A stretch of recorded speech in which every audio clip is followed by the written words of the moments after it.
Salut les amis, bonsoir à tous, j'espère que vous allez bien, que vous êtes en forme et en bonne santé. Content de vous retrouver ce soir avec, bien sûr, Jacob Cohen.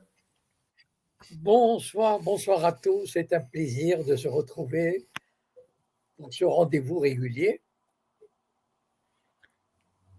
Très bien, merci à vous, Monsieur Cohen, encore une fois pour votre disponibilité et votre ponctualité. On va aller sur le fond tout de suite des derniers événements, hein, ce qui s'est passé, les bombardements au Qatar. Hein. Donc, Monsieur Cohen, je vous laisse commencer à Oui, argumenter, développer votre analyse et, comme d'habitude, les amis, vous avez la possibilité d'interagir avec nous. Voilà, Monsieur Cohen, c'est à vous.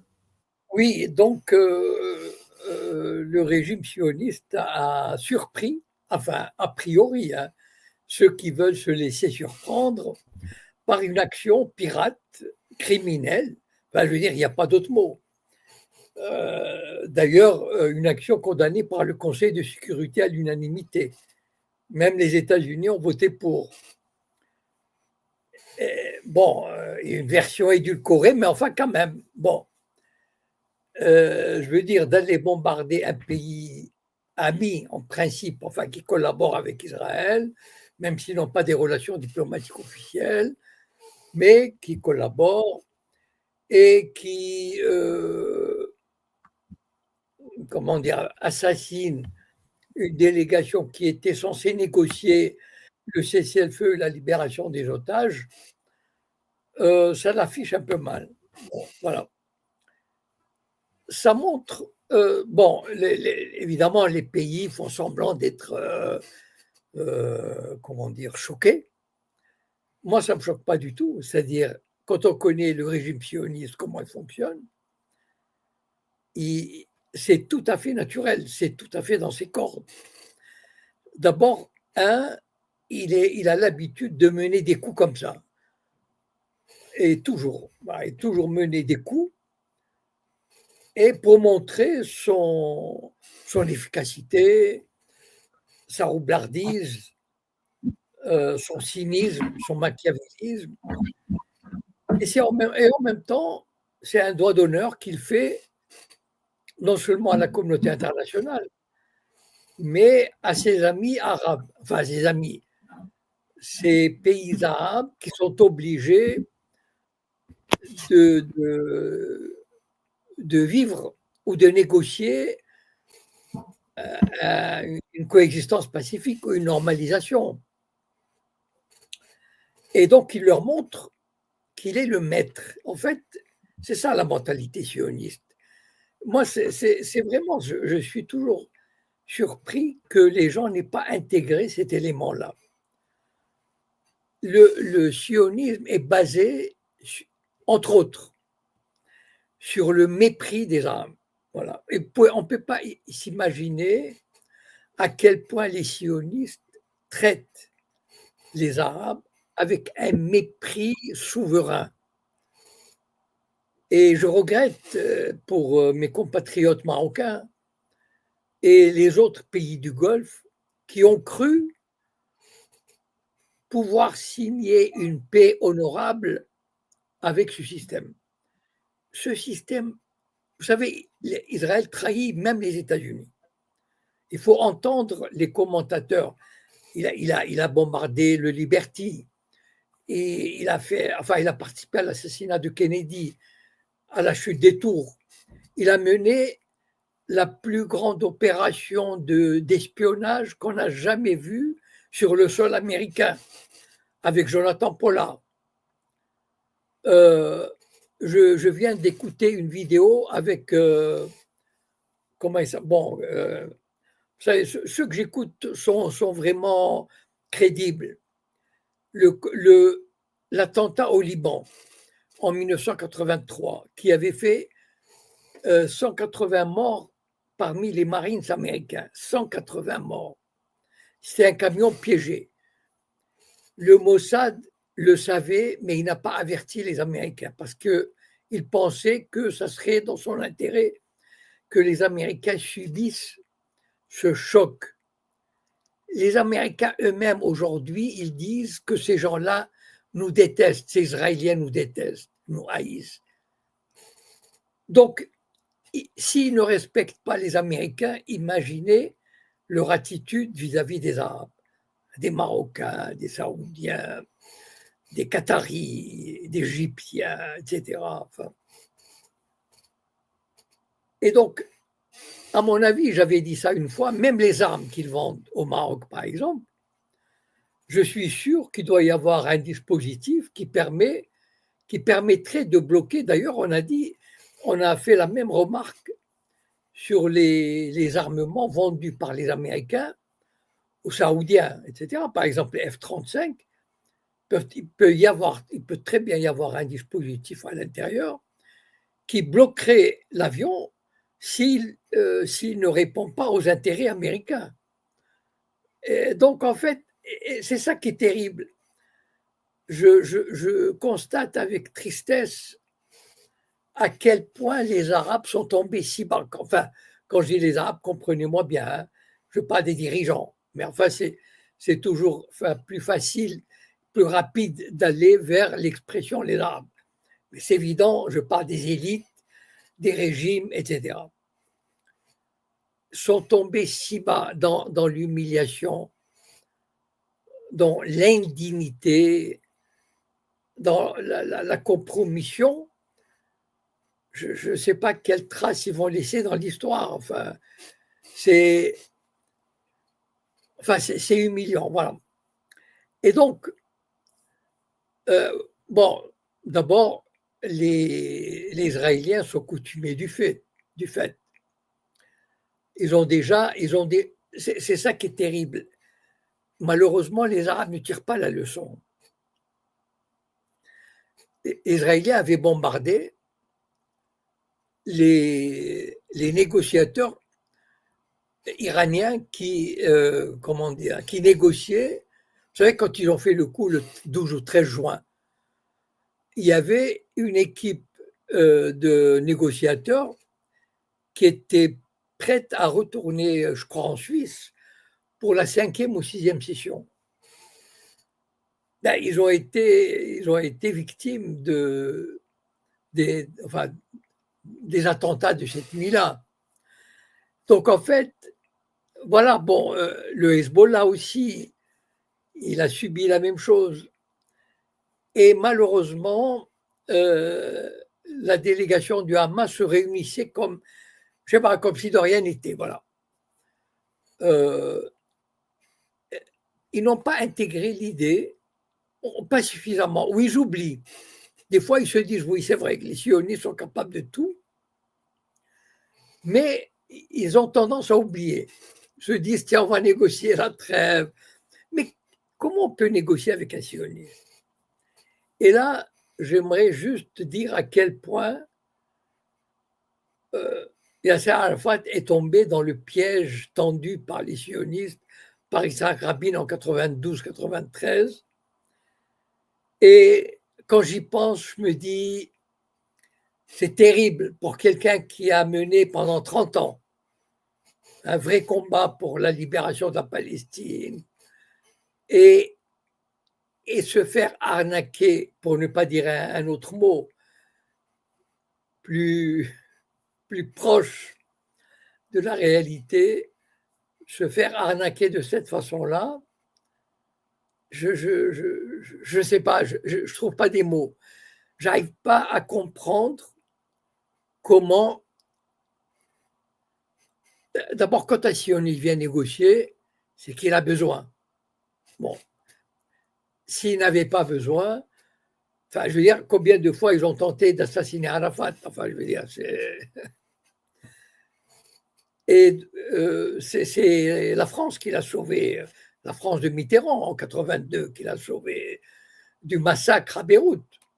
S'il a pu repartir sain et sauf, sinon il était pris au piège.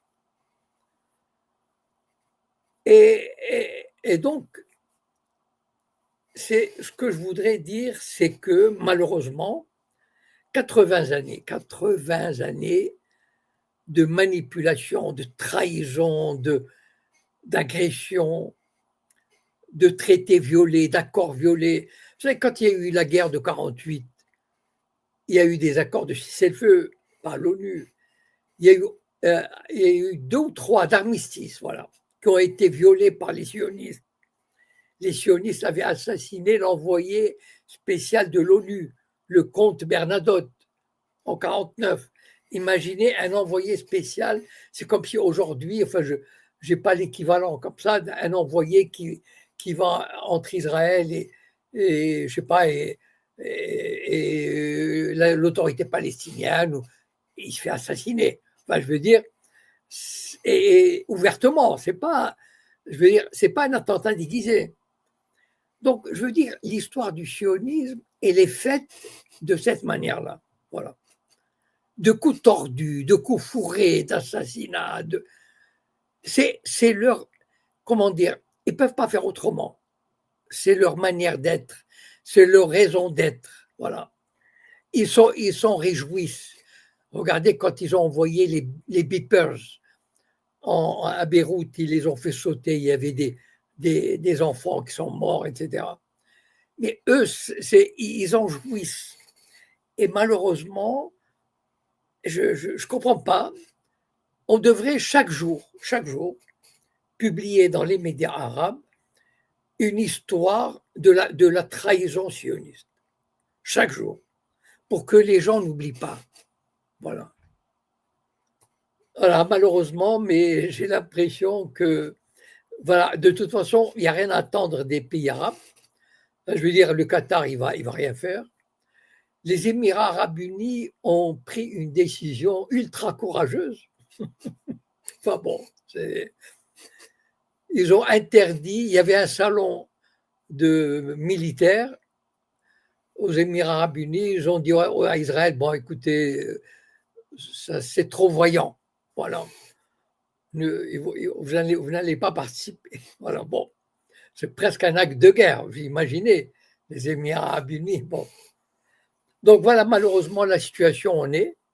C'est vraiment l'empire judéo-sioniste qui, je ne sais pas, vous savez, quand Astérix, là, quand il y a cette, comment on peut appeler ça, je ne sais plus le terme, vous savez, quand on plante l'oriflamme romain, et voilà, le monde arabe, il est sous la coupe des sionistes, sans exception. Voilà, malheureusement. Et voilà, c'est la réalité, c'est la triste réalité.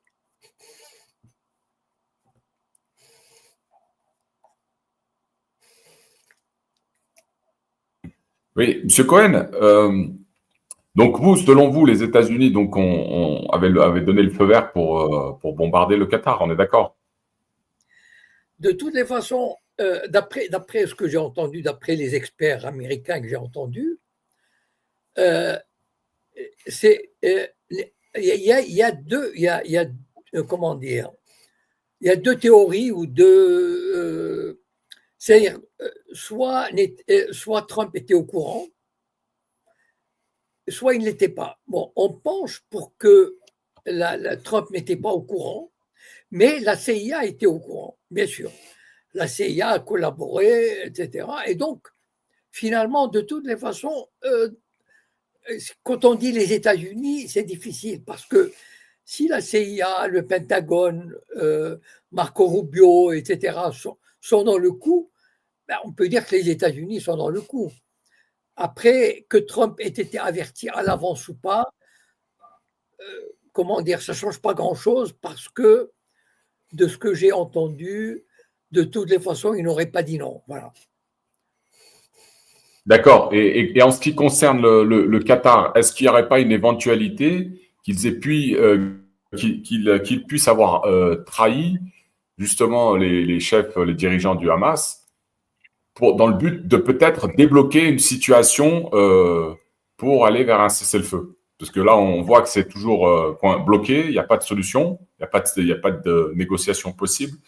Et là, en divulguant où avait lieu cette réunion, peut-être que le Qatar a peut-être des ambitions de vouloir faire avancer les choses concernant la situation des Palestiniens. Moi, je pense que le Qatar n'avait pas besoin de divulguer. Je pense que les services de renseignement israéliens sont suffisamment, ont suffisamment infiltré le Qatar, ont des services d'écoute exceptionnels, des services de surveillance, des téléphones par drone. Enfin, non, ça, enfin bon, je veux dire, le Qatar aurait pu le faire, mais je ne crois pas qu'ils aient besoin de ce coup de main pour savoir ce qui se passait, d'autant plus que ces négociations se passaient quasiment. Enfin, là, il y avait une délégation israélienne qui était là-bas, qui allait régulièrement au Qatar pour négocier. Donc, ils étaient plus ou moins à côté. Donc, ils savaient plus ou moins où ils étaient. Non, enfin, je veux dire, le Qatar peut-être l'aurait fait, je ne sais pas. Mais disons que les Israéliens n'avaient pas besoin de ce coup de main. Voilà, ça c'est sûr. Oui, et ma question, la suite de la question, est-ce que ça peut débloquer maintenant la situation pour aller vers un cessez-le-feu? Non, pas du tout. Non. C'est-à-dire qu'aujourd'hui, au contraire, c'est une façon de dire au Hamas, on ne va pas négocier, ou si vous voulez négocier, c'est à nos conditions totales. C'est-à-dire, en fait, Israël a montré qu'il n'en a rien à fiche des otages, parce que quand on fait ça, ça veut dire que bon, les otages, de toutes les façons, ça fait 2 ans qu'ils montrent que les otages, ça ne compte pas. Donc la carte que détient le Hamas ne joue pas tellement. En fait, parce que c'est la première fois qu'Israël ne tient pas compte des otages. Avant, par exemple en 2010, ils avaient échangé un militaire contre je ne sais pas combien des milliers de Palestiniens. Et en général, ils font vraiment attention. Mais là, pourquoi ils ne font pas attention? Parce que les ministres d'extrême droite ont exigé d'aller jusqu'au bout de la guerre, nonobstant le sort des otages. Voilà. Et donc Netanyahou est obligé d'en tenir compte. L'armée est obligée d'en tenir compte, etc. Et donc, et malgré les pertes, malgré les manifestations et tout, donc c'est l'extrême droite qui tient le gouvernement en otage et qui veut aller jusqu'au bout. Et donc, en fait, ça montre la volonté du régime actuel, enfin du gouvernement actuel, vis-à-vis de Hamas, vis-à-vis du Qatar. On ne cherche pas une solution négociée. Voilà. On veut une reddition du Hamas à nos conditions. Voilà. Et donc, peut-être qu'ils reprendront Mais c'est juste, vous savez, ça fait des mois qu'ils négocient. À chaque fois, on m'interroge ici le vendredi, je dis oui, parce que je suis l'actualité. Bon, il y a une délégation israélienne qui fait souvent le va-et-vient avec le Qatar, avec l'Égypte, etc. Donc, on entretient l'illusion. Mais fondamentalement, le gouvernement israélien actuel n'a pas envie d'arrêter les combats. Voilà. C'est-à-dire, il a envie de mener son projet jusqu'au bout.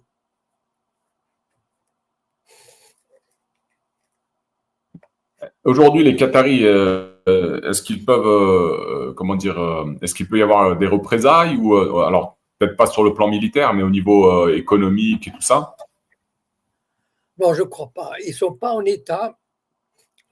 Aucun pays arabe actuel, enfin de la région, hein. Bon, je ne fais pas rentrer le Maghreb, aucun pays de la région n'est en mesure de prendre une quelconque mesure de rétorsion qui déplairait fortement à Israël. Voilà. Aucun. Et donc, voilà, bon, ils peuvent prendre des mesurettes, par exemple comme celle des Émirats arabes unis, qui ont fait sortir la délégation israélienne d'un salon de l'armement. Bon, voilà, mais il n'est pas question de prendre des mesures de rétorsion ou une rupture, par exemple, des relations diplomatiques ou économiques, etc. Enfin, non, les pays arabes aujourd'hui sont dans un état de soumission totale. Enfin, je veux dire. Ok, très bien. On a une question peut-être, Iron, salam alaikum. Ouais, c'est comme attitude, comme Monsieur Cohen. Merci de me donner la parole. Une petite question rapide qui m'intrigue et j'aurais aimé avoir l'avis de Monsieur Cohen. Tu m'entends bien? Oui, on t'entend, Monsieur Cohen, vous entendez bien? Très bien, oui. Ouais, vas-y, hein, c'est bon, on t'entend, il n'y a pas de souci. Moi, j'ai vu qu'il y a le Hutch donc, a également une branche opérationnelle, un bureau politique en Turquie. Et ce bureau en Turquie lui permet de faire des recrutements ou autre. Est-ce que vous pensez qu'Israël a la capacité, le courage de s'attaquer à une grande nation comme la Turquie, qui est militairement assez forte et de plus qui fait partie de l'OTAN? Merci à vous. Alors, je ne crois pas qu'Israël irait jusqu'à attaquer la Turquie sur son sol. Parce que la Turquie, c'est un autre morceau. Hein. C'est pas... On peut dire ce qu'on veut d'Erdogan, bon, qui maintient des liens économiques avec Israël, etc. Bon, parce qu'il y a des nécessités. Vous savez, comme je vous ai dit, je vous ai souvent dit qu'un État, un État est un monstre froid, et à la raison d'État, il a des intérêts économiques, commerciaux, etc. Et il est obligé. Bon, il y a des gens qui disent oui, Erdogan, il trahit, etc. Bon, les États n'ont pas ils ont des intérêts supérieurs qui les obligent. Ils ont un pays à gérer. La Turquie a une population de je ne sais pas combien, 40 ou 50 millions d'habitants. Il y a des contrats qui ont été signés. Il y a de l'argent à faire entrer, etc. Donc, il y a des flux. Et donc, on ne fait pas la politique en fonction de l'humeur, etc. Voilà. Donc, il ne faut pas non plus rêver. Bon, un État, il a des responsabilités, etc. Bon. Mais par contre, la Turquie a montré que, en tout cas pour moi, par exemple, c'est le seul pays qui a envoyé une flottille digne de ce nom, la flottille Marmara, en 2010, qui a mobilisé l'armée israélienne quand même. Enfin, je veux dire, il y a eu des combats, il y a eu des morts du côté turc. Et la Turquie a rompu ses relations diplomatiques. En tout cas, il y a eu vraiment une période de tension. Je me souviens d'un discours extrêmement virulent d'Erdogan devant Shimon Peres. Il était encore vivant à l'époque. Et donc, je ne crois pas que la Turquie supporterait une humiliation pareille. Et c'est ça aussi, c'est là où il faut voir. Les Israéliens se comportent comme ça parce qu'ils sont comportés comme ça avec le Qatar, parce qu'ils estiment qu'ils peuvent les humilier sans difficulté. Voilà. Mais ils savent que la Turquie, c'est une autre paire de manches. Voilà. Et la Turquie pourrait répondre. Et vous savez, c'est comme l'Iran. Hein. Aujourd'hui, Israël fait attention concernant l'Iran. Par exemple, la Syrie, ça montre que Israël n'a jamais respecté la Syrie de Bachar el-Assad. Pendant 30 ans, Israël bombardait chaque semaine la Syrie, chaque semaine. 1 ou 2 fois par semaine. Je peux vous dire, moi qui suivais l'actualité au quotidien, chaque semaine, il y avait au moins un bombardement, juste pour leur dire, c'est nous les maîtres. Voilà, nous sommes les patrons. Par contre, l'Iran, après ce qui s'est passé en juin, on attend toujours la réponse d'Israël. Donc, en fait, voilà, quand ils ont affaire à un adversaire capable, qui montre ses dents, qui montre sa volonté, là, Israël recule. Et je suis sûr que jamais Israël ne se permettra de faire en Turquie ce qu'il a fait au Qatar. Merci. Iran, si tu veux rebondir ou du moins rajouter quelque chose, tu n'hésites pas, tu dis. Monsieur Cohen, il y avait donc une réunion d'urgence là qui est prévue d'après les propos tenus par le roi Ben Salman. Est-ce que vous pensez que si elle a lieu, je pense qu'elle va avoir lieu ces prochains jours, est-ce qu'elle aboutira à quelque chose pour une solution par rapport, bien sûr, à tous les événements dans la région, l'impunité totale d'Israël. Est-ce qu'à un moment donné, je termine juste ma question, est-ce qu'à un moment donné, il peut y avoir un soubresaut, j'ai envie de dire, des pays arabes pour mettre un terme à cette impunité dans la région? Non, moi, je ne vois pas de soubresaut. J'aimerais, hein, c'est-à-dire, Vous savez comme on dit parfois, une divine surprise. J'aimerais vivre une divine surprise. Mais je crois pas. Elle aura lieu lundi, hein, si jamais à la réunion, on vient de me le mettre dans le commentaire. Bon, par exemple, ils prendront aucune mesure concrète, c'est-à-dire suspension des relations diplomatiques, suspension des relations commerciales ou des accords de sécurité, ou je ne sais pas, voilà. Ils vont parce qu'ils vont sauver la face et ils vont dire, bon, ils vont publier un communiqué probablement à la sauce traditionnelle, c'est-à-dire, bon, enfin voilà, bon, ils vont tenter de sauver la face. Mais à mon avis, ils ne prendront aucune mesure concrète.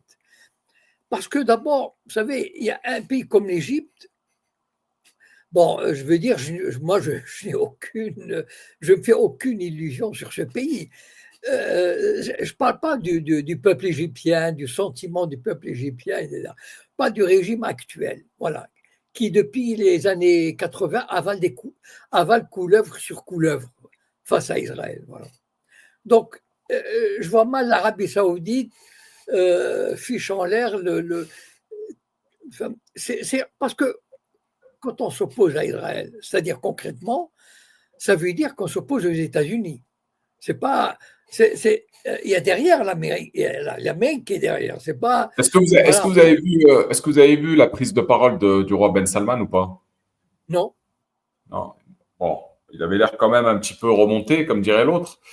Est-ce qu'on peut voir, est-ce qu'on peut avoir une même, comment dirais-je, par exemple, la sanction qui avait eu lieu du roi, c'était le roi Faisal, je crois, ou le roi, bref, le roi d'Arabie Saoudite en 68, quand il avait fermé les vannes.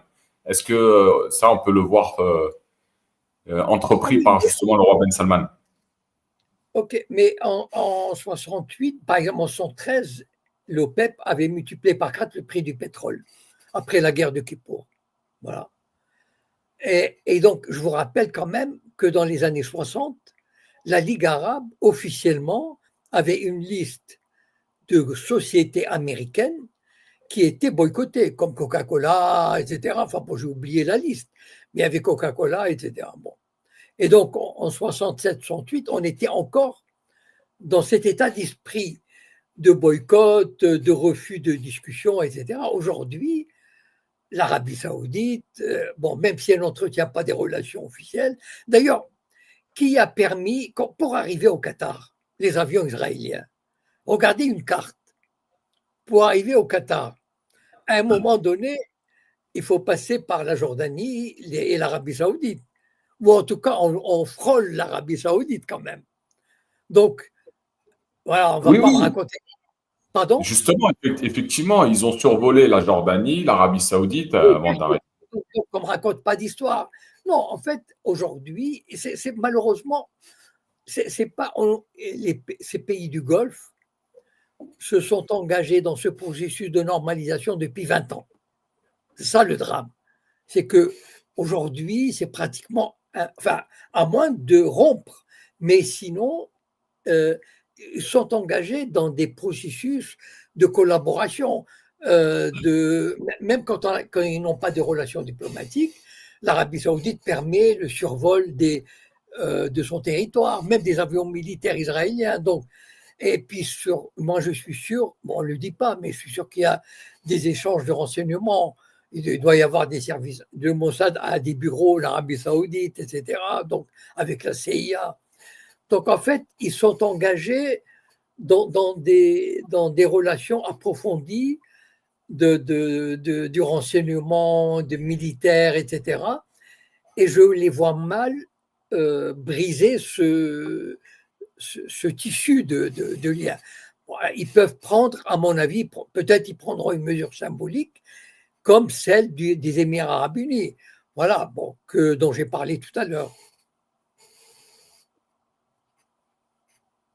Très bien, Monsieur Cohen. Alors, il y avait une question. Alors, peut-être il y a Xi Wan qui vient d'arriver. S'il veut prendre la parole, je vais le faire monter. Bonsoir. Bonsoir. Bonsoir, Monsieur Cohen. Bonsoir. Bonsoir, Altitude. Bonsoir. J'aurais une question toute simple. Pensez-vous que Israël serait capable de lancer une attaque nucléaire ou, sur l'Iran? Et je pense que c'est écrit noir sur blanc qu'ils vont le faire dans les mois ou dans les semaines qui viennent. Sur la une de The Economist, qui, une des nombreuses unes qui nous prévoyait l'année suivante, où ça nous donne un peu comment dire, des preuves et surtout cet aspect kabbalistique. Est-ce que vous pensez, vous, qu'Israël serait capable comment dire, d'attaquer nucléairement l'Iran? Juste pour vous rappeler les nombreuses unes de The Economist, on avait la une de 2015 avant les attentats,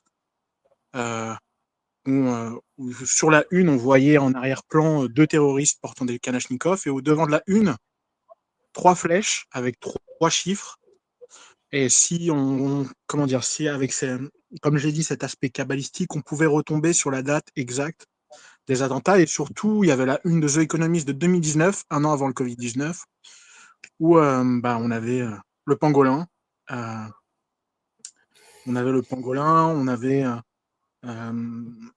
comment dire, une peinture d'un peintre dont le nom était Gentilici Ravinzara. On sait que le Ravinzara soignait le Covid. J'ai l'impression que ça leur plaît de nous dire à l'avance ce qu'ils vont faire. Et je vous parle d'une une de The Economist où on voit comment dire, je ne sais pas si vous pouvez le mettre à la une, un sapin en forme de F-16 avec le drapeau iranien et surtout l'atome nucléaire en guise d'étoile pour le sapin. Donc je pense que Israël serait capable d'attaquer nucléairement, comme les Américains avec Fukushima, pour faire capituler le Japon, pardon. Donc j'aurais voulu savoir si vous pensez qu'Israël serait capable. Merci beaucoup. Alors moi, personnellement, je ne crois pas. Vous savez, ça fait 25 ans, à peu près, hein, depuis que je suis cette actualité, disons, depuis que l'Iran a cherché à construire une énergie nucléaire. Et en fait, Israël s'est arrogé le droit d'empêcher, on l'a vu avec l'Irak, hein, d'empêcher le monde arabe, inclus l'Iran, de maîtriser l'énergie nucléaire civile. Voilà.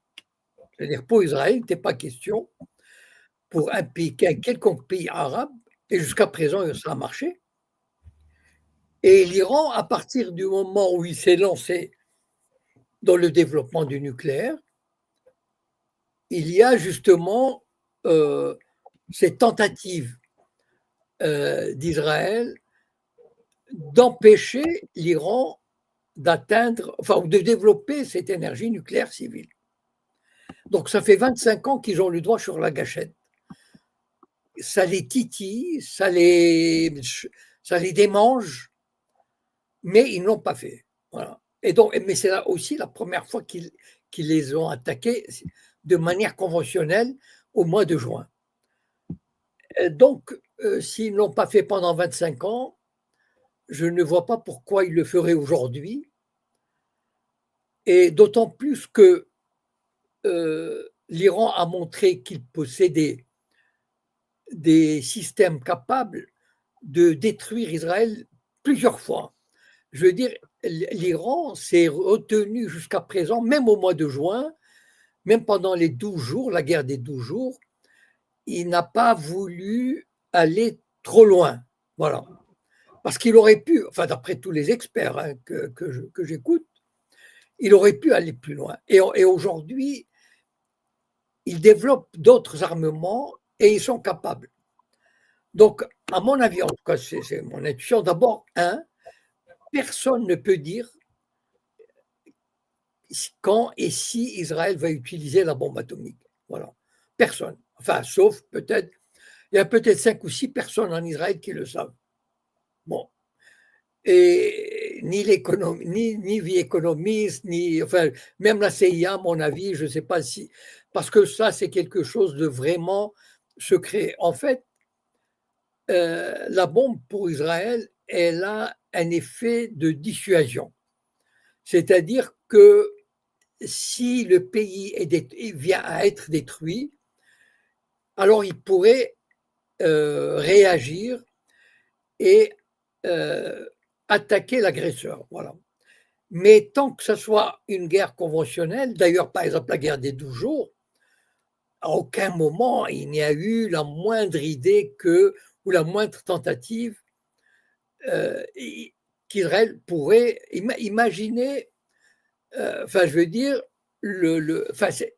c'est quasiment la fin d'Israël et peut-être même du peuple juif, parce que franchement, vous savez, l'impact, le symbole que cela ferait, c'est-à-dire détruire une ville comme Téhéran, enfin, je pense que là, le monde arabo-musulman, il ne pourra plus rester indifférent, ni dans sa lâcheté, ni dans son indignité, etc. C'est pas possible.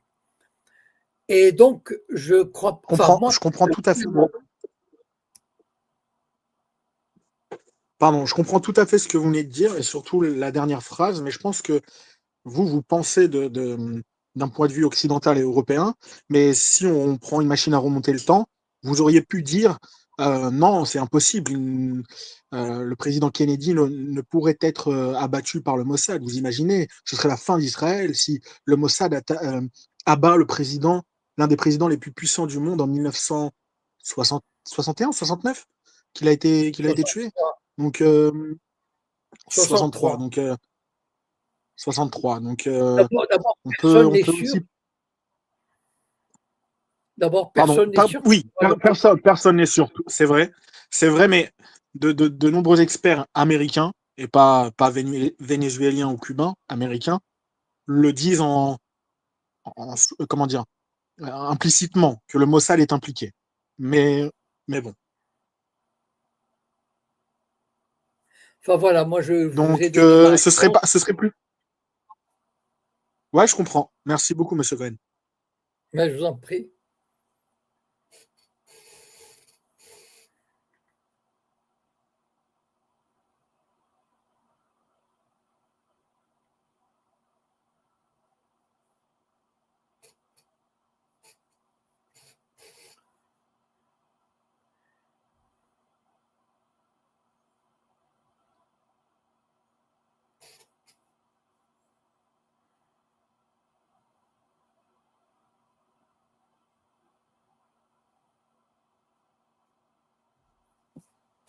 Alors, Monsieur Cohen, excusez-moi, alors,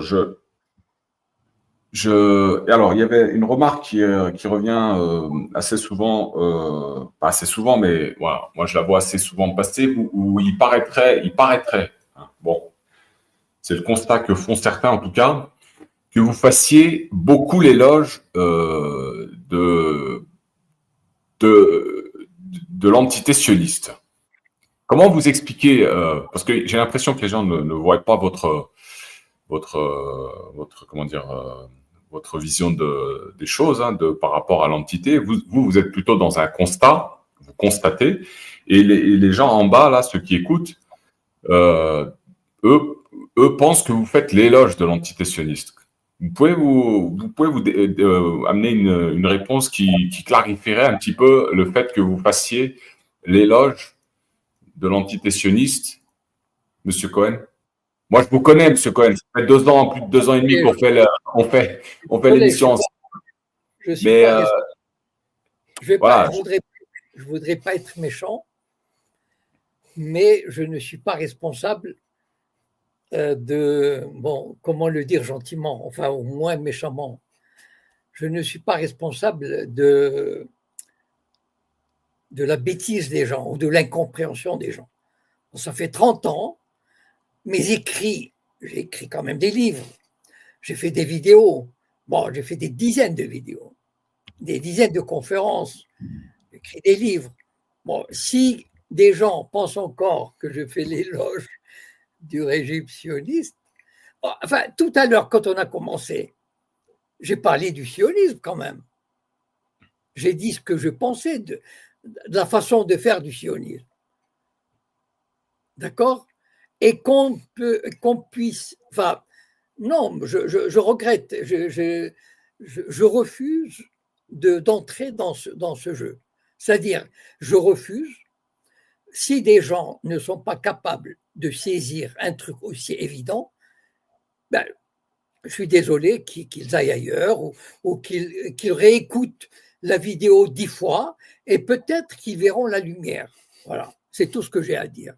Mais moi, je n'ai pas envie de répondre parce que quelqu'un n'a pas compris.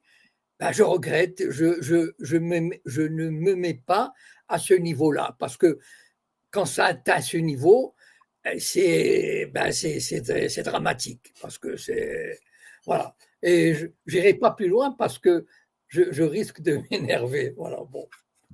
Alors, c'était pas du tout dans le but de vous énerver, Monsieur Cohen. Bon, Non, mais voilà, moi, il y a des limites quand même. Enfin, je veux dire,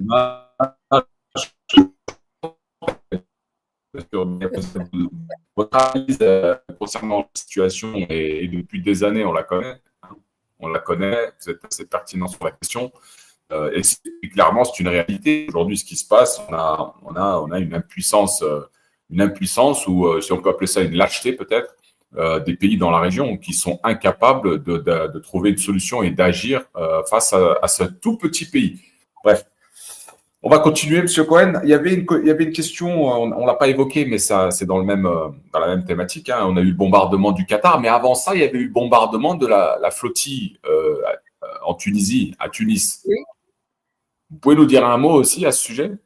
Alors, Et aussi pour compléter, puisque il semblerait que l'entité sioniste aurait bombardé, je crois, 6 pays en 72 heures. 6 pays en 72 heures. Oui, alors, le Qatar, le Liban, la Syrie.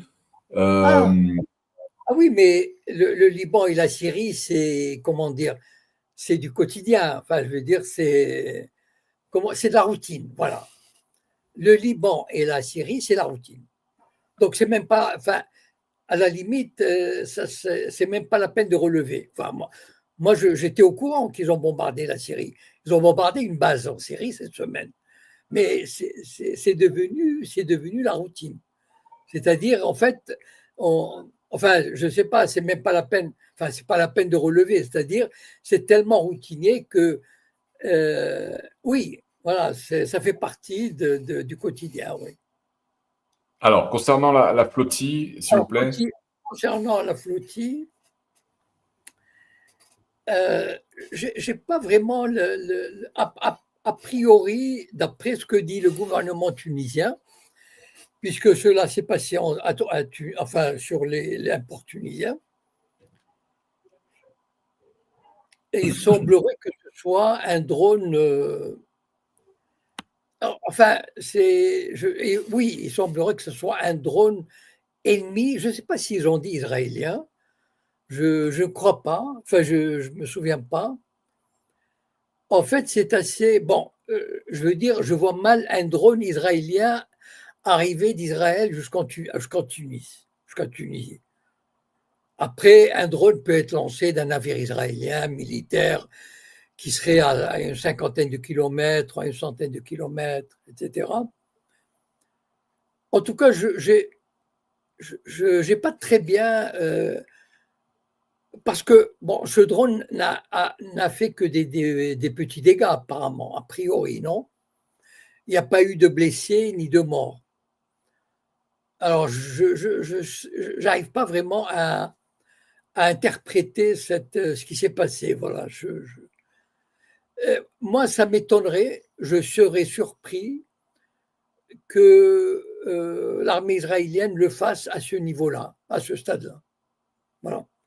Parce que j'imagine que s'il y a un ou deux morts, s'il y avait eu un ou deux morts sur le navire, bon, je ne vois pas ce qu'Israël aurait gagné à le faire, parce que, vous savez, comme je vous ai dit tout à l'heure, les Israéliens vis-à-vis des Arabes, ils peuvent se permettre, parce qu'ils savent qu'il n'y aura pas de réaction. Mais vis-à-vis des Occidentaux, je ne sais pas moi, quand on frappe un navire, parce qu'il y a des femmes, il y a des gens importants là-bas. Il y avait le petit-fils de. Il y a une il y a une actrice, il y a une députée européenne. Donc il y a quand même des gens. C'est pas qu'Israël n'en a rien à fiche, mais il tient quand même. Il a la notion des relations publiques. Il a la notion de l'impact que ça peut faire au niveau occidental, etc. Et donc, il ferait attention. Regardez par exemple les 2 navires qui ont accosté, qui ont été saisis et remorqués jusqu'en Israël. Ils ont été traités avec beaucoup d'égards, etc. Et donc, je crois, enfin, j'ai du mal à saisir que, enfin, j'ai du mal à moins qu'on m'apporte des éléments concluants, mais j'ai du mal à comprendre que les Israéliens aient lancé un drone qui aurait pu tuer ou blesser des civils sur un navire aussi loin de la côte, qui ne présentait aucune menace réelle. Voilà, j'ai du mal. Mais j'aimerais, enfin, si on me donne des éléments concluants, j'aimerais bien voilà, j'aimerais bien me faire une opinion plus précise.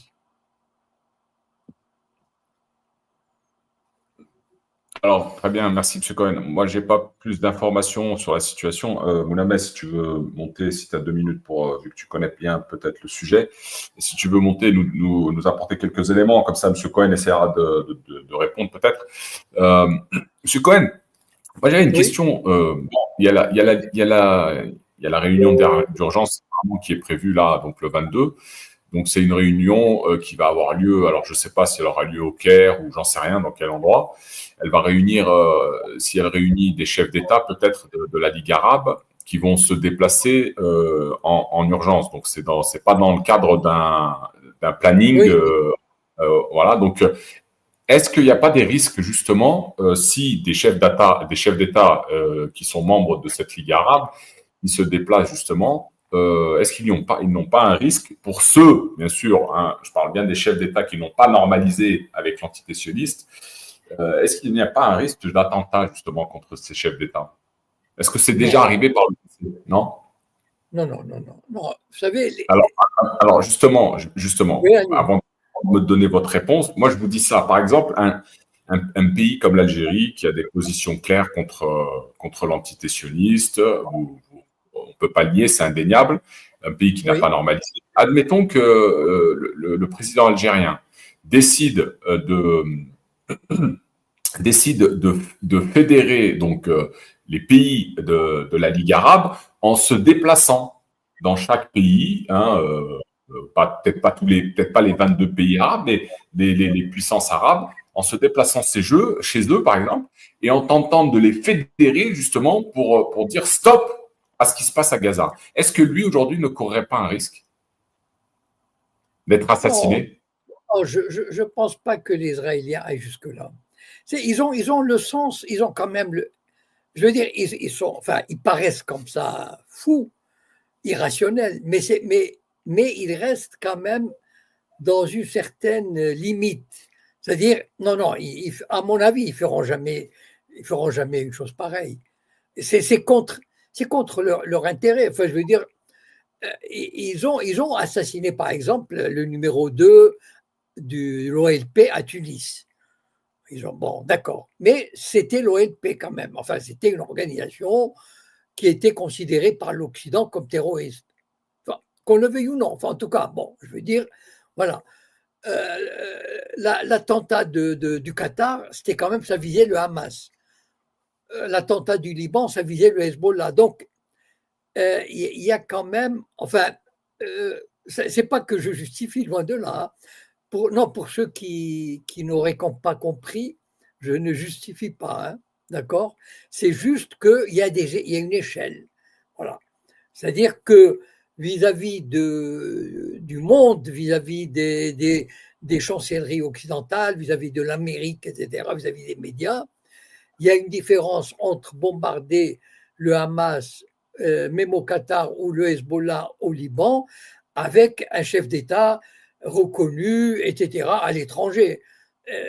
Voilà, donc quand même, il y a des limites que les Israéliens, ils sont quand même pas si fous que ça, voilà. Oui, alors j'ai cité le président algérien, mais ça aurait pu être un autre, hein. Un autre non, pays. non, je ne vois pas l'intérêt qu'ils auraient à le faire, voilà. Ils font des coups, mais ils font souvent, mais ils font des coups qui ont une portée forte, symbolique, mais pas de manière à comment dire, euh, pas de manière totalement irrationnelle et hors du commun, enfin, hors des proportions, voilà. Ce sont des gens qui réfléchissent, qui se disent, bon, voilà, on peut faire ceci et cela, mais pas ceci et cela quand même. Enfin, je veux dire, il n'aurait. D'ailleurs, en 80 ans enfin, je veux dire, d'existence d'Israël, ils n'ont jamais assassiné un chef d'État en exercice, à ma connaissance. Voilà. Je veux dire, ils auraient pu, non, ils n'ont jamais essayé d'assassiner Gamal Abdel Nasser ou Hafez el-Assad. Enfin, je ne sais pas. Voilà. Et de l'autre côté, Oui. la question à l'inverse, c'est-à-dire que est-ce que vous pensez que des pays, des dirigeants de pays arabes qui n'ont pas normalisé et qui ont clairement des positions anti-sionistes et tout ça, eux craignent justement éventuellement peut-être d'être assassinés ou éliminés, hein. On a pu le voir, on a pu le voir quand même. Bon, c'était officiellement la version, c'était comment dirais-je, un accident. Mais le président Raisi, même si c'était sur ses terres, il a quand même subi cet accident qui est survenu. Voilà, on est Tout à d'accord. fait. Est-ce que Tout à fait. des chefs d'État comme ça, puissent craindre d'être attaqués ou visés? Voilà. Mais l'Iran est dans une situation particulière. C'est-à-dire, Israël considère l'Iran comme un ennemi, comme en état de guerre. C'est-à-dire qu'ils n'ont pas hésité. Et encore, l'attentat contre Raisi, c'était l'hélicoptère, c'est ça, l'accident Oui, oui, oui. d'hélicoptère. Oui, oui. Personne ne le sait, hein. Voilà. Je veux dire, après tout, c'était un hélicoptère qui se serait écrasé. Voilà. Donc, ils sauvegardent les formes quand même. Ceci dit, ça ne les a pas empêchés de bombarder un établissement consulaire à Damas, tuant une douzaine d'Iraniens, de hauts responsables iraniens. Donc, mais là, on est dans un état. Enfin, Israël considère l'Iran comme un ennemi, et moi, je regrette que l'Iran ne fasse pas la même chose vis-à-vis d'Israël. Voilà. Ils ont les moyens de le faire, et je regrette que l'Iran ou les autorités iraniennes n'aient pas osé aller jusque-là. Voilà. C'est dommage, parce que ça montrerait aux sionistes que à vouloir jouer à ce jeu-là, eh ben nous aussi on peut répondre. C'est ce qui manque en fait aux ennemis d'Israël, c'est que ils ne savent pas comment lui répondre et de quelle manière lui répondre pour lui montrer que nous aussi on peut faire la même chose. Alors, il y a un commentaire là dans le chat où on nous dit que, je ne sais pas si vous connaissez un certain Gérard Chevrier. Oui, Oui, oui, je voilà, il paraît que dans une vidéo récente, il aurait dit qu'il a la conviction qu'Israël attaquerait l'Iran. attaquer l'Iran, ça viendra un jour ou l'autre. Enfin, tout le monde pense que Israël va attaquer l'Iran, mais en même temps, c'est pas évident, c'est pas sûr, parce que on pense d'après les sources que j'ai, Israël devrait attaquer l'Iran avant la fin de l'année. Pourquoi? Parce que l'année prochaine, on entrera dans une année électorale aux États-Unis, et la tendance en Amérique est de, comment dire, le soutien à Israël est de moins en moins populaire. D'ailleurs, moi je regarde des vidéos, c'est incroyable ce qui se passe aux États-Unis. Et donc, si Israël veut bénéficier du soutien américain, il devrait le faire avant d'entrer dans la campagne électorale. Sauf que ça pose le problème. Voilà, on retombe dans l'équation. Parce que, vous savez, les Israéliens, bon, quand ils tapent parce qu'ils savent, ils tapent la Syrie chaque semaine, parce qu'ils savent que c'est l'impunité totale. Mais l'Iran, il a répondu et il risque de répondre encore plus fort. Et l'Iran est en train, enfin, d'après ce que j'ai pu savoir, il avait un point faible, l'Iran. C'est qu'il avait une défense antiaérienne quasiment nulle. Voilà. C'est comme ça d'ailleurs que les avions israéliens se baladaient au-dessus du ciel iranien. Mais depuis le mois de juin, enfin, en tout cas d'après ce que j'ai pu lire, les Iraniens font le maximum d'efforts pour combler cette lacune.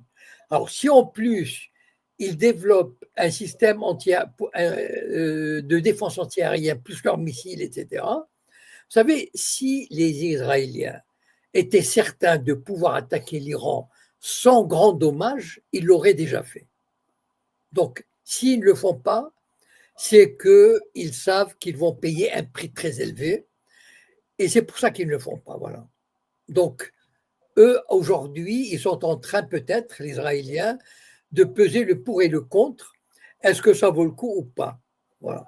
Ils ont essayé une fois, et ils ont vu qu'ils ont reçu une belle raclée, et je crois que la prochaine fois, ça sera encore une raclée puissance 10, et donc ils hésitent énormément à le faire. Voilà. Alors, il y avait une question, M. Cohen. Oui. Comment vous expliquez-vous que si l'entité de demain, comme bon, demain, il y a eu l'attaque du Qatar, mais si l'entité attaquait des pays arabes qui ne bougent pas pour la Palestine, est-ce que ça pourrait réveiller justement les démons des pays arabes et de vouloir se défendre? Pourquoi voulez-vous qu'Israël attaque les pays qui collaborent, comme l'Égypte, l'Arabie Saoudite, les Émirats Arabes Unis, Bahreïn, la Syrie? Enfin, je veux dire, ce sont des pays tranquilles. Donc, il n'y a pas de raison. Enfin, je ne vois pas du tout. Enfin, je ne vois pas pourquoi il ferait une chose pareille. Voilà, au contraire, ils savent il y a des régimes. En fait, le drame des pays arabes, c'est quoi? C'est qu'à leur tête, il y a des régimes qui tiennent à leurs privilèges et qui vivent dans la trouille d'être dépossédés de leurs privilèges et de leurs biens et de leur pouvoir. C'est ça le drame des pays arabes aujourd'hui. S'ils avaient des gouvernements révolutionnaires, s'il y avait un Kadhafi ou un Saddam Hussein, ça ne serait pas passé comme ça. Parce que ce sont des chefs qui seraient allés au combat. Nasser est allé au combat à 4 reprises contre Israël. Hafez el-Assad est allé au combat. Donc, on n'a plus ce genre de régime arabe, malheureusement. Aujourd'hui, les régimes arabes sont disons, des toutous. Voilà, c'est-à-dire des régimes qui ont accepté leur défaite, leur soumission. Mais on leur dit, voilà, si vous êtes soumis, on vous laisse vous prospérer, faire vos affaires, on ne vous touchera pas, et vous pouvez dormir tranquille, tous les avoirs que vous avez à l'étranger, personne ne vous les prendra, etc., etc. Bon, j'aurais mal interprété la question bon, c'est pas grave. Je t'ai demandé de monter, tu peux pas malheureusement.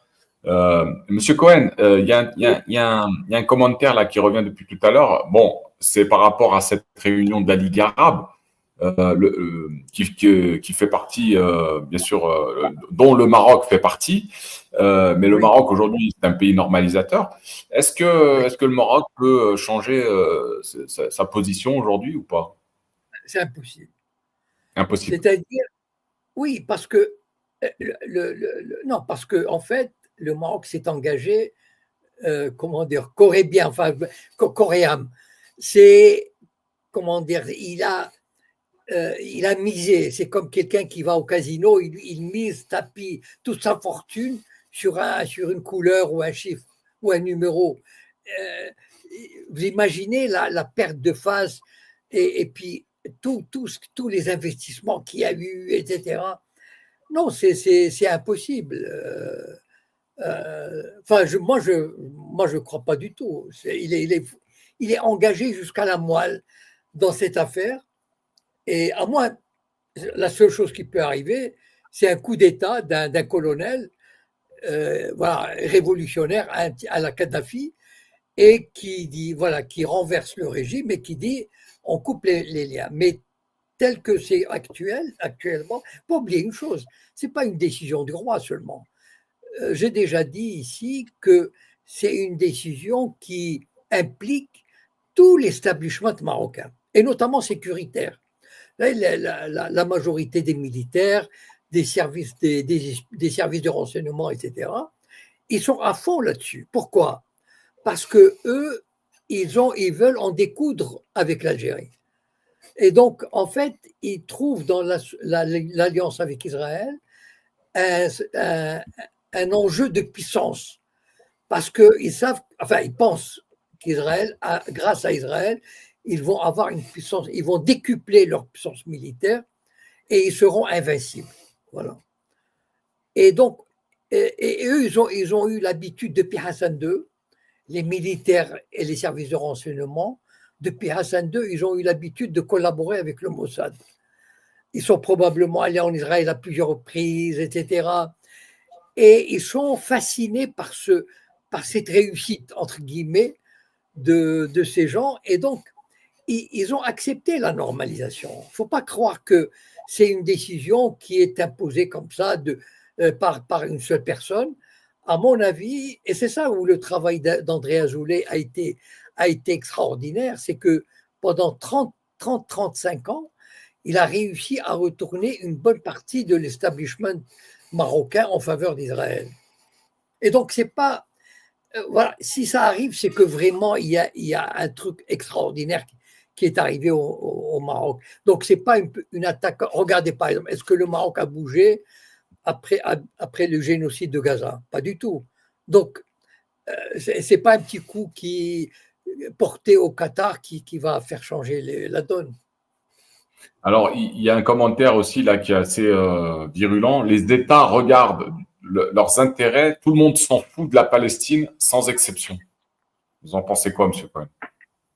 Ben, malheureusement, c'est ce que je dis. Hein. C'est-à-dire, les États sont des monstres froids qui, pour eux, c'est-à-dire, l'État, c'est, comment dire, c'est une entité mythique. Il faut séparer l'État des gens qui le constituent. Je ne sais pas si vous voyez ce que je veux dire. Par exemple, vous savez, mettons un État, bon, bien sûr, il y a un président, etc. Mais si un ministre, il fait partie mettons par exemple, il arrive en Égypte, voilà. Et un ministre, il va rentrer où? Il devient ministre et il dit au président Assisi, ah non, écoute, c'est pas normal, il faut la légitimité arabe. Mais Assisi va lui dire, écoute, dégage, tu n'as rien à faire ici. Pourquoi? Parce qu'en fait, à partir du moment où tu fais partie d'un gouvernement, d'un État, tu oublies tes intérêts personnels, tes convictions personnelles, etc. Vous savez, je vais vous raconter une anecdote. Dans le second gouvernement de Mitterrand, en 1988, on commençait à parler de la société civile. Et donc Mitterrand avait nommé ministre de la Santé un type qui avait des idées originales sur la santé, la drogue, etc. Il s'appelait Schwarzenberg ou quelque chose comme ça, voilà. Et donc ce ministre, il arrive au bureau et il commence à prendre des mesures qui allaient dans le sens de ce qu'il pensait être, de ce qu'il fallait faire. Mais l'État français, il n'admettait pas ça. Enfin, je veux dire, c'est pas comme ça que ça fonctionne. Donc on lui a dit, écoute, tu as été nommé ministre, mais ça ne veut pas dire que tu fais ce que tu veux. Ben, il a démissionné. Il a eu le courage de dire, ah bon, si c'est comme ça, si je ne peux pas faire ce que je veux, je démissionne. Donc, il ne s'est pas intégré, je veux dire, il ne s'est pas effacé au nom de l'État. voilà, je sais pas, j'espère être un peu clair, c'est-à-dire dans le sens où l'État est une entité qui est extérieure aux personnes qui le constituent. Je sais pas si, c'est-à-dire quand on est ministre, quand on est président, on raisonne en fonction de l'État, des intérêts de l'État. Voilà. Par exemple, quand Mitterrand dit dans l'intérêt de l'État, il faut mettre une bombe dans un navire en Nouvelle-Zélande, et tout le monde obéit parce que c'est dans l'intérêt de l'État. Même s'il y a un mort, eh ben, quand il y a un mort, eh ben, on essaye d'arranger les choses. Et donc, en fait, et c'est ça, c'est pour ça que les États ne bougent pas. Parce que ils ont d'autres chats à fouetter. Enfin, pardonnez-moi l'expression un peu familière, mais c'est un peu ça. C'est-à-dire, ils ont d'autres, comme la Turquie, par exemple. Ils ont d'autres chats à fouetter, ils ont d'autres intérêts, ils ont d'autres calculs, etc. Et donc, ils peuvent pas prendre ça en ligne de compte. C'est-à-dire, en ligne de compte jusqu'à, par exemple, rompre des relations diplomatiques ou des relations commerciales qui risqueraient de porter atteinte aux intérêts fondamentaux de l'État. Ça, on l'a bien compris, Monsieur Cohen. On arrive bientôt au terme de l'émission. Qu'est-ce que vous pouvez nous dire sur le changement de gouvernement en France? Bon, ben, c'est-à-dire que Macron, il a les cartes en main jusqu'en 2027. Donc, voilà, il a usé Barnier, il a usé Bayrou, il va user le Cornu. Si ça marche, tant mieux, jusqu'en 27. Si ça marche pas, il y aura un nouveau gouvernement, une solution. Il joue avec, comme le chat avec les souris. C'est-à-dire qu'il n'a pas de majorité, mais il fait comme s'il avait la majorité. Il joue les uns contre les autres. Et les autres, que je dis les autres, c'est-à-dire les oppositions, sont trop bêtes ou trop centrées sur leurs petits intérêts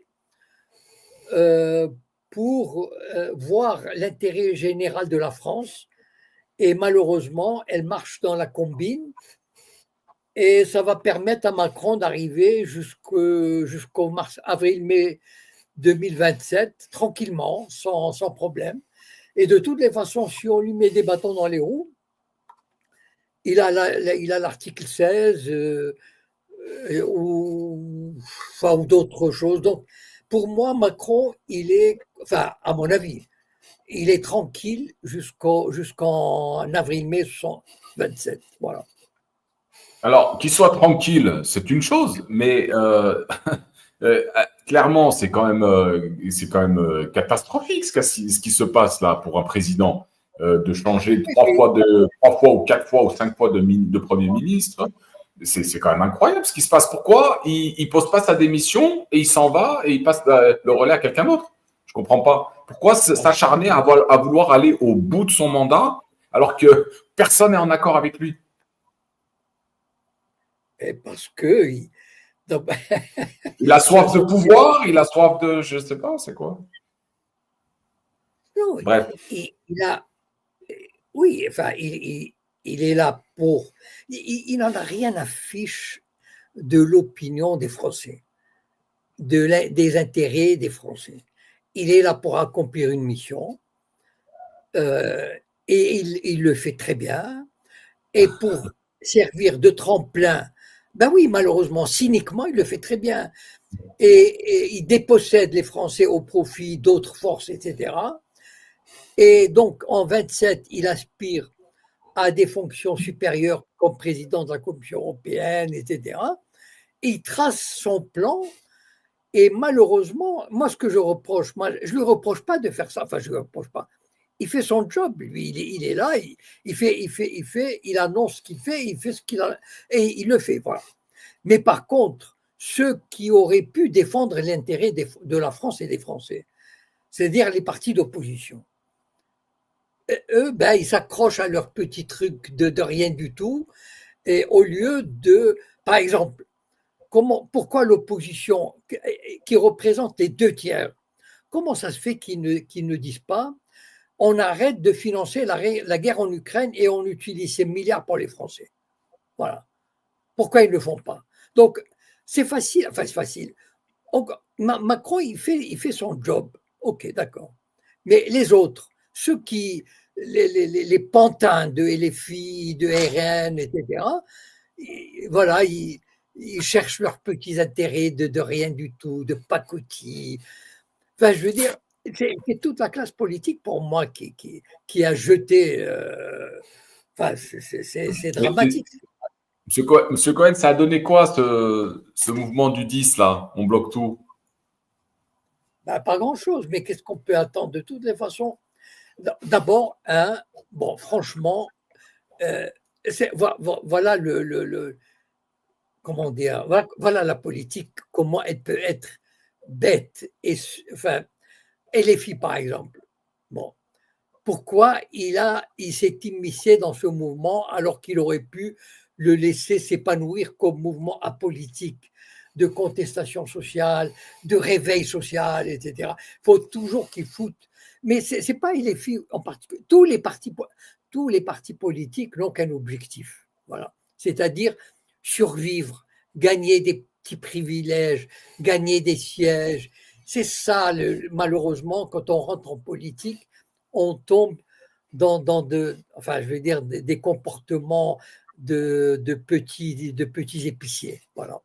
Alors que si on cherchait l'intérêt de la France, eh ben, on n'aurait pas cherché à récupérer ce mouvement. Parce que, et les filles, en récupérant ce mouvement, elle a découragé des millions de gens qui se sont dit bon, ben, c'est un mouvement politique, moi, je n'ai pas envie de participer, etc. Voilà. Alors que c'est un mouvement, s'il était resté un mouvement citoyen apolitique, il aurait pu prendre de l'envergure. Voilà. Mais malheureusement, des petits intérêts politiques l'en ont empêché. Voilà. Alors, dernière chose, monsieur, avant de vous libérer, monsieur Cohen, il a nommé, je crois, une femme hein, que je ne connais pas, une dame au ministère des Affaires étrangères. Qui Je, le gouvernement, là, le gouvernement. Si, si, d'accord.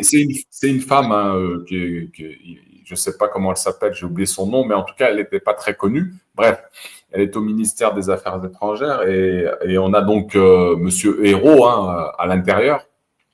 Vous pensez que ça va être un peu mieux que Retailleau concernant les relations avec l'Algérie? Est-ce que ça va aller vers l'amélioration? Vous savez, c'est pas Retailleau. À mon avis, je crois que je l'avoir dit dans une interview,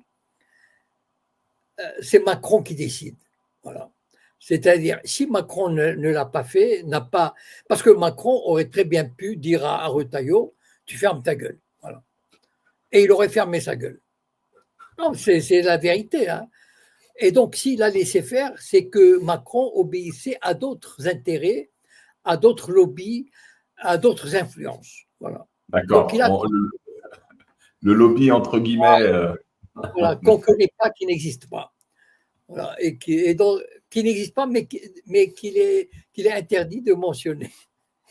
Donc, en fait, voilà, c'est. Retailleau, bon, il s'est cru malin, il s'est dit, tiens, voilà, bon, c'est vrai qu'il en a fait un peu trop, mais il en a fait un peu trop parce que on le lui a permis. Ben, un ministre, on ne peut pas imaginer. Vous savez, en France, un ministre ne fait pas ce qu'il veut, même un premier ministre. Donc, s'il fait quelque chose, c'est qu'on l'a laissé faire. Voilà. OK. Et pour l'amélioration des relations, là, éventuellement? Est-ce que peut-être, enfin, ils vont avoir du mal à revenir. C'est-à-dire, ça mettra du temps. Si vraiment il y a une volonté française de la France de revenir, ça prendra quelques années. Ça ne va pas se faire avec une visite, une poignée de main, et puis, ah bon, bonjour mon frère, alors, etc. Non, je pense que ce qui s'est passé, ça va marquer les esprits pendant 2 ou 3 ans au moins. Voilà. Et donc, si vraiment il y a une volonté de la France de revenir, ça va prendre du temps.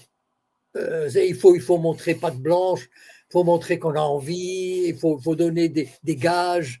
Ça ne va pas se faire comme ça, aller une visite et puis bon, allez, on redevient comme avant, on est de bons copains. Voilà, donc c'est vrai parce que la cassure est profonde et la méfiance est profonde. Et dans ces cas-là, en général, ça prend beaucoup de temps à se refaire. Voilà. Ok, bon, bah, très bien. Merci, M. Cohen, encore à vous pour avoir été disponible ce soir, près d'1 h 15 ce soir. Donc, merci à vous. On vous souhaite un excellent week-end et on se donne rendez-vous À vous tous. vendredi prochain. Bonsoir à tous. À la semaine prochaine.